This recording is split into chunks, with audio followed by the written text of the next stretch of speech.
In Russia's Ural Mountains, where earth meets sky in icy stillness, lies a land of beauty and dark secrets. It is here in the shadow of peaks that pierce the clouds that a tale unfolded in the winter of 1959, a tale so strange, so haunting that it has defied explanation for more than 6 decades. This is the story of the Dyatlov Pass incident, a mystery etched in ice and whispered on the wind. Picture this, a group of 9 young adventurers, students and graduates from the Ural Polytechnical Institute, set out on an expedition into the wild heart of the northern Urals. Led by 23-year-old Igor Dyatlov, a skilled outdoorsman with a passion for exploration, they were a band of friends bound by their love of the wilderness.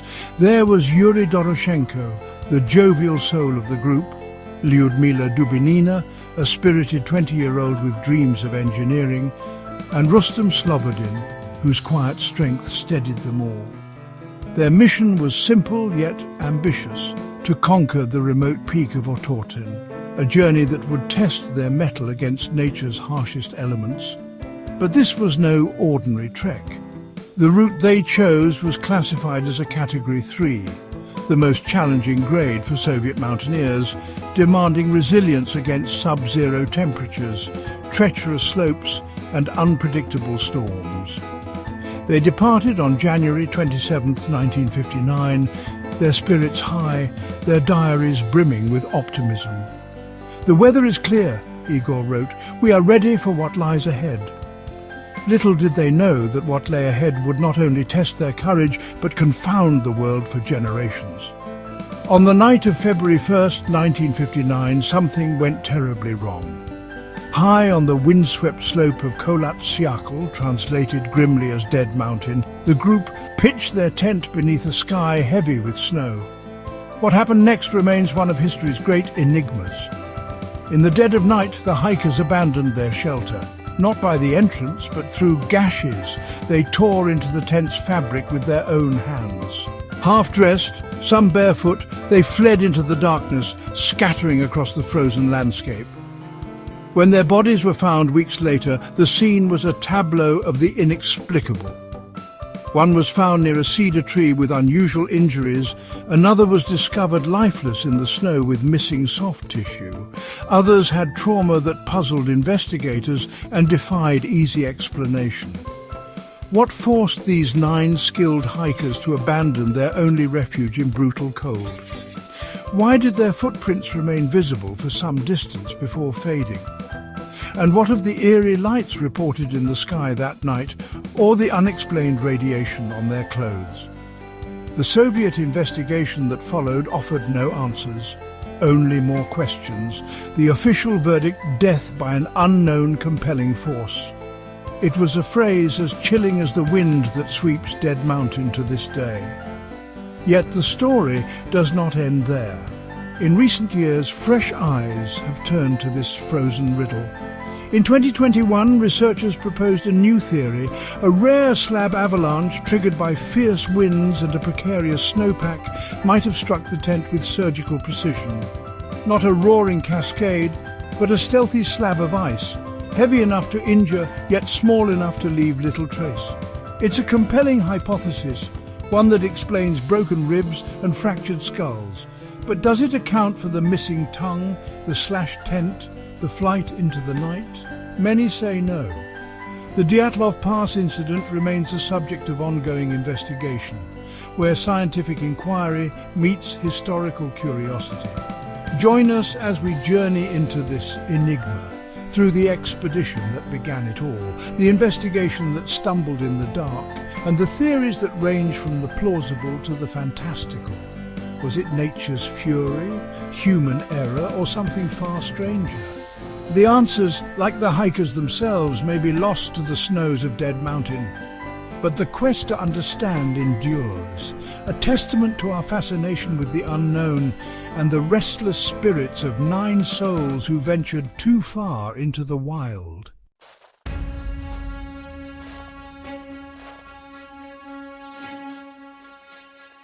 In the northern reaches of Soviet Russia, where winter grips the land with an iron fist, A small group of adventurers gathered on January 27, 1959. Vijay, a remote outpost of loggers and fur traders, was their final tether to civilization.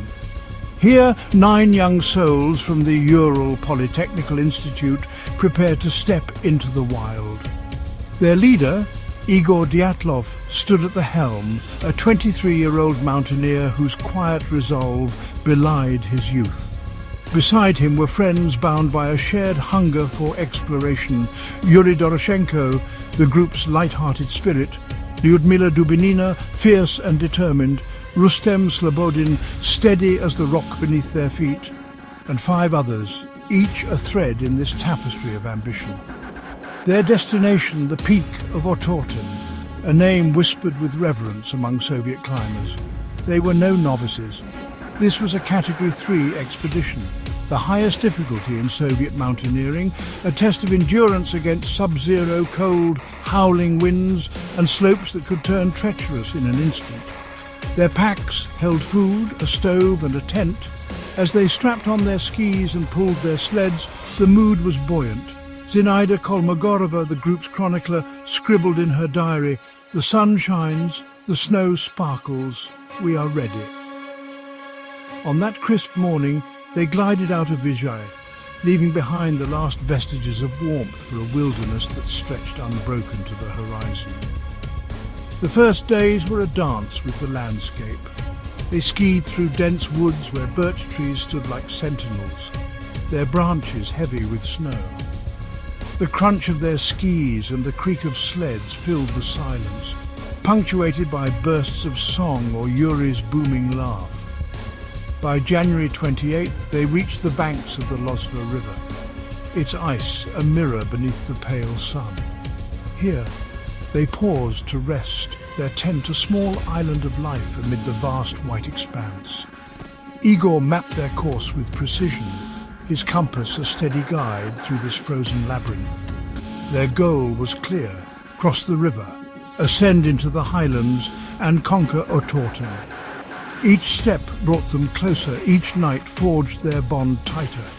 But the Urals are not a gentle host. The temperature plunged as they climbed, the wind sharpening its edge. On January 30th, they entered the territory of the Mansi, an indigenous people whose lives were carved from this harsh land. A lone hunter, clad in furs, met them near a frozen stream. His weathered face spoke of years spent in these wilds. Through halting words he warned of the mountains ahead, of Kholat Syakhl, a place the Mansi called Dead Mountain, not for superstition, but for its barren, windswept slopes where little grew. The hikers listened, nodded and pressed on. To them it was just another ridge to cross, another tale to shrug off with a smile. Yet the wind carried his words, a faint echo in the gathering dusk. By January 31st, the terrain grew unforgiving. The forests thinned, replaced by open snowfields where the wind roared unchecked. Their progress slowed as they battled drifts and biting cold, their faces now etched with determination rather than mirth. Georgy Krivonischenko, the group's photographer, snapped images of their struggle, blurred figures against a white void, a testament to their grit. That night, they camped in a hollow, the tent's canvas snapping in the gusts. Lyudmila wrote, "The wind is a beast, but we are stronger." They were wrong to tempt fate, perhaps, but such was their youth, bold, unyielding and blind to the shadow creeping closer. February 1st, 1959, dawned grey and restless. The hikers broke camp early, their breath frosting in the dim light. Otorten lay just beyond the next ridge, a tantalizing prize after days of toil. But the weather turned against them, a storm brewing in the peaks, its tendrils reaching down to lash their path. Igor faced a choice: press on through the worsening conditions or seek shelter lower down. He chose the former, guiding them up toward Kholat Syakhl's exposed flank. The wind screamed now, a relentless force that tore at their coats and stung their eyes. They skied in silence. the joy of earlier days replaced by a grim resolve to reach their mark. By late afternoon they stood on the eastern slope of Kolatsiakl, a barren incline swept clean by the gales. It was an odd spot to camp, exposed, vulnerable, far from the tree-lined shelter. Yet Igor deemed it strategic, a shorter route to Otorten, avoiding a longer detour through the valley. They dug a shallow platform into the snow, anchoring their tent with skis and ropes. The canvas billowed as they worked, a frail shield against the gathering storm. Inside they lit their stove, shared a meagre meal, and settled in. Yuri Yudin, who'd turned back days earlier due to illness, would later recall their last words to him, "We'll see you soon." But the mountain had other plans. As night fell, the wind rose to a howl, rattling the tent's frame. The temperature plummeted below -30 degrees Celsius, the cold seeping through every seam. They huddled close, their diaries capturing a final glimpse of normalcy. Zina wrote, "The storm is fierce, but we're safe." Alexander Kolevatov sketched a map, marking their triumph over the day's climb. They were 9 friends, seasoned and sure, resting on the edge of triumph, or so they believed. Outside, the snow thickened, the sky blackened, and Kolatsiakl stood silent, its name a quiet omen. This was their last camp, their final hours of peace before the unknown descended. What happened next would defy explanation.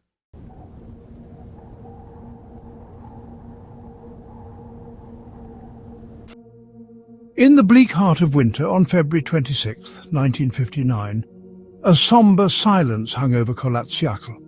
The 9 hikers, last heard from weeks earlier, had failed to return. A search party, fellow students, local volunteers and Soviet officials, set out from Vizhay, their boots crunching through the frozen crust of the Ural Mountains. They carried hope, but the air was thick with dread. As they crested the eastern slope of Dead Mountain, their eyes fell upon a sight that would haunt them. A tent, half buried in snow, its canvas torn open from within. The expedition had ended, not in triumph, but in tragedy. The tent stood as a mute witness. Inside, the hikers' belongings lay untouched, coats, boots, diaries frozen in time. A pot of half-cooked oats sat cold on the stove, yet the entrance was sealed. The slashes in the canvas told a desperate tale of escape. Footprints, some bare, others in socks, stretched from the tent toward the tree line a kilometre below. The searchers followed, their breath catching as the wind erased the fainter tracks. This was no orderly retreat. It was a flight born of panic into a night where survival seemed impossible. At the edge of a cedar grove, the first grim discovery emerged. Yuri Doroshenko and Georgy Krivonischenko lay side by side, clad only in underwear, their hands blistered and raw. Above them, the tree's lower branches were snapped, some scorched as if a fire had flared briefly before dying out. The searchers noted the signs. These 2 had tried to climb, perhaps for firewood, perhaps for a vantage point. Their skin bore cuts and bruises, but hypothermia seemed the killer. 2 young men frozen where they fell, a kilometre from shelter. It was a beginning, but it answered nothing. Days later, the snow yielded more. Igor Dyatlov, Zinaida Kolmogorova and Rustem Slobodin were found between the tent and the trees, their bodies locked in poses of struggle. Igor lay on his back, one arm clutching a birch twig, his face a mask of ice.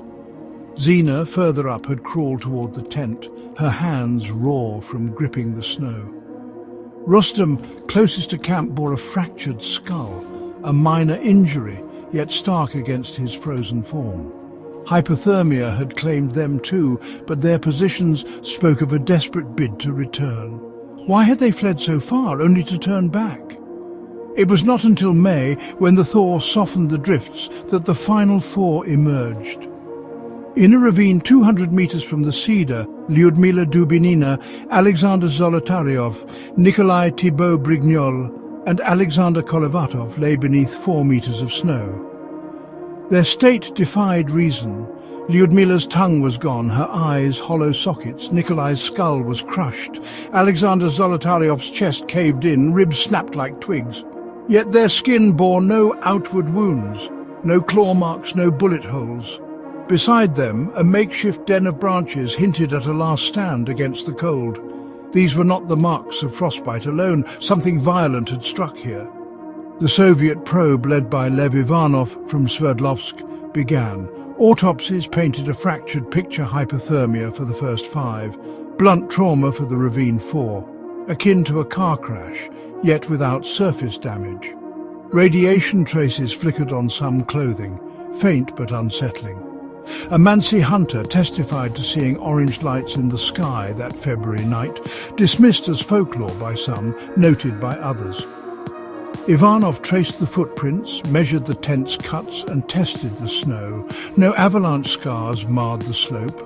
No animal tracks circled the site. The evidence pointed everywhere and nowhere. Days turned to weeks, and the questions multiplied. Why had they slashed the tent from inside, abandoning boots and coats in -30-degree cold? What force scattered them, some to the trees, others to a ravine, only for them to die apart? The injuries baffled pathologists: Lyudmila's missing tongue, unexplained by scavengers in frozen snow; Nikolai's shattered skull with no bruising to match. Ivanov's team found a camera near Igor's body, its film later revealing blurred shapes against a dark sky, lights perhaps, or tricks of exposure. The verdict: an unknown natural force. While this was the conclusion at the time, modern researchers continue to explore alternative scientific explanations. But silence could not hold. The searchers' accounts leaked.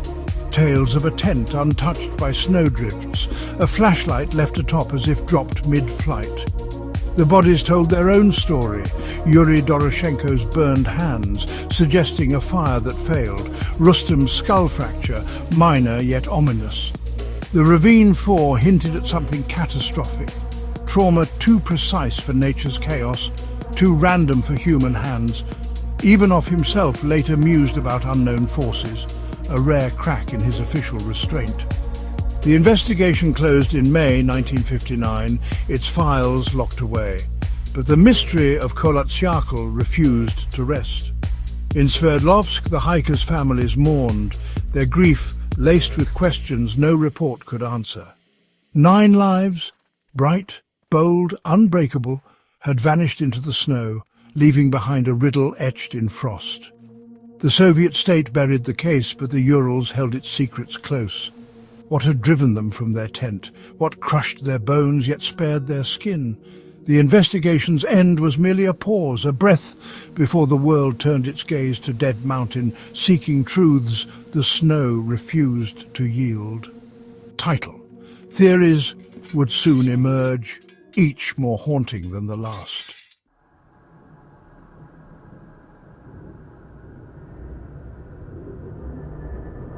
In the shadow of Dead Mountain, where 9 lives were lost to an unknown compelling force, the silence of the Soviet investigation gave way to a chorus of speculation. What could drive experienced mountaineers to flee their tent, half-clad, into a frozen night? What crushed their bones yet left their skin unmarked? For over 6 decades, the Dyatlov Pass incident has defied easy answers, spawning theories as varied as the Urals' winds, from the plausible to the fantastical. Here we tread the paths of reason and wonder, seeking to unravel this frozen enigma. Among the most grounded explanations lies nature's fury, the avalanche. In 2021, Swiss researchers Johann Gaum and Alexander Pusrin proposed a slab avalanche, a rare event where a dense layer of snow, dislodged by wind or human weight, strikes with lethal precision. On Kholat-Syakhl's gentle incline, they argued, a small slab could have hit the tent, injuring those inside without burying it. Broken ribs and fractured skulls, as found on the Ravine 4, align with such force, akin to a car crash, yet contained. The tent's position, cut into the snow, might have triggered it, they say, panic driving the hikers out into the cold. It's a theory bolstered by science, echoing Russia's 2020 reinvestigation, which blamed a natural phenomenon. But doubts linger. The slope's angle, less than 30 degrees, rarely births avalanches, even in storm conditions. No debris field surrounded the tent, no snow engulfed their gear. Searchers found footprints intact, not swept away by a slide. And why the slashed escape, when unzipping the entrance was faster? The avalanche theory explains trauma but falters on the flight. Why run a kilometre barefoot past shelter only to die apart? Critics point to the missing tongue, the burned hands, and argue nature alone cannot weave this tangled web. The snow, it seems, keeps its secrets. Another thread pulls us toward human hands, a military mishap. In 1959, the Cold War gripped the globe, and the Urals were a testing ground for Soviet might. Some speculate a secret weapons trial, perhaps a missile or sonic blast, struck near Kolatsyakl that night. Trace radiation on clothing may stem from nature or Soviet gear, experts say. Some researchers have speculated whether a military test could have contributed to the hikers' panic. However, no documented evidence supports this claim, and official records do not indicate military presence in the area at the time. Yet this theory too frays at the edges. No blast scars marked the slope, no debris littered the site. The radiation, trace at best, matched levels from natural decay, not a weapons fallout. The injuries, internal, precise, lack the chaos of an explosion's wake. And why would a test occur so near civilians when vast proving grounds lay elsewhere? The military hypothesis offers intrigue but little proof, leaving the lights and radiation as tantalizing clues without a tether. The Soviet machine, opaque as ever, holds no confession. Some theories suggest the hikers may have witnessed an unexplained aerial phenomenon, contributing to speculation over the years. However, most experts attribute these reports to natural atmospheric effects or misinterpretations. The orange lights seen by locals spark this notion, mirrored by the camera's final frames, blurred dots some call craft.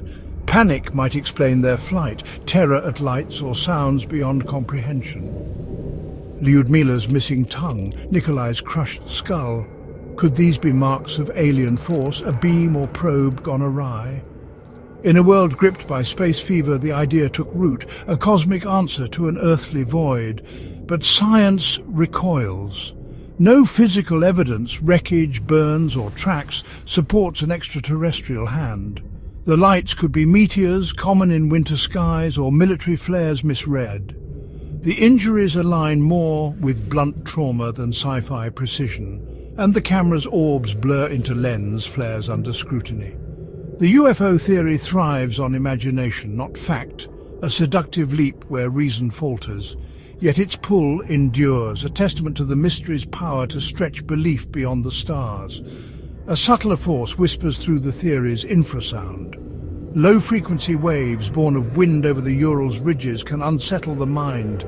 Panic, nausea, a primal urge to flee. Researchers like Donny Aikar suggest Kolatsyakhl's shape funneled such a vortex that night, driving the hikers from their tent in blind terror. It explains the slashes, the scattered flight, the lack of external marks. Hypothermia and falls could account for the rest, nature's quiet hand turning sanity to chaos. Yet infrasound leaves no trace. No records confirm such winds that night, and the theory struggles with the ravine force trauma, too severe for mere falls. Why didn't they regroup, return to the tent once the sound passed? It's a hypothesis of elegance, but it bends under the weight of the physical toll. The wind may have roared, but could it alone unravel 9 seasoned souls? Wilder still, some point to the Russian Yeti, a creature of Mansi lore, stalking Dead Mountain. Footprints that vanished, a missing tongue, violent injuries. Could a beast have struck? A 1959 photo, some claim, shows a hulking figure in the hiker's film. It's a primal tale, born of the Urals' isolation and fear. But no tracks, no fur, no claw marks surfaced. The Yeti photo blurs into a hiker's shadow under scrutiny. It's a theory of folklore, not evidence, fading like mist in the cold light of fact. From avalanches to aliens, each theory offers a piece of the puzzle, yet none completes it. The slab explains trauma, but not panic. The military hints at lights, but lacks scars. UFOs and Yetis thrill, but crumble under reason. Infrasound teases the mind, yet falters on the body. The Dyatlov Pass incident remains a mirror, reflecting our need to explain, our fear of the unknown. Perhaps the truth lies in fragments, or perhaps it's buried forever in the snows of Dead Mountain. Title: The mystery remains unsolved, but what do you believe?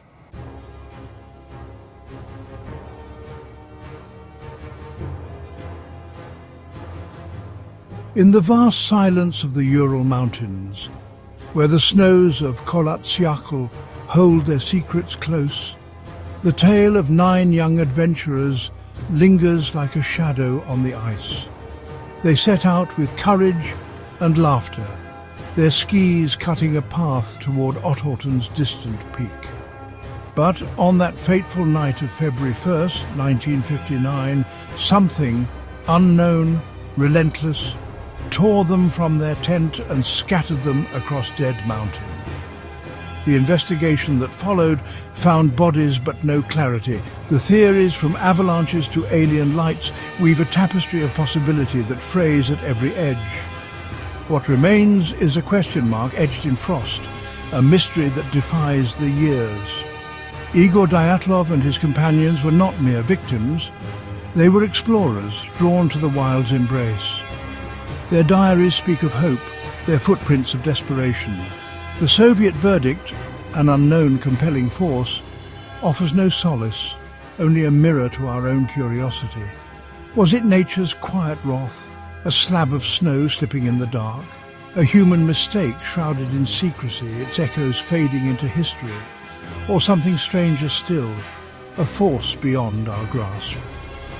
Each answer raises new riddles, the missing tongue, the shattered bones, the lights that pierced the night. The truth, like the hikers, may lie forever beyond our reach. Yet the Dyatlov Pass incident endures, a beacon to those who seek the unknown. In 2019, Russia reopened the case, chasing closure through science, yet found only echoes of the past. The Urals stand as they did, silent, vast, unyielding, guarding a story that has outlived its tellers.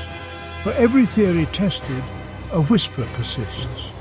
Perhaps some mysteries are not meant to be solved, but to remind us of nature's power, humanity's limits, and the thin veil between the known and the unseen. The hiker's spirits, restless or at peace, linger in that frozen pass, a testament to a night that changed everything. Title: The Dyatlov Pass Incident. Some truths remain buried.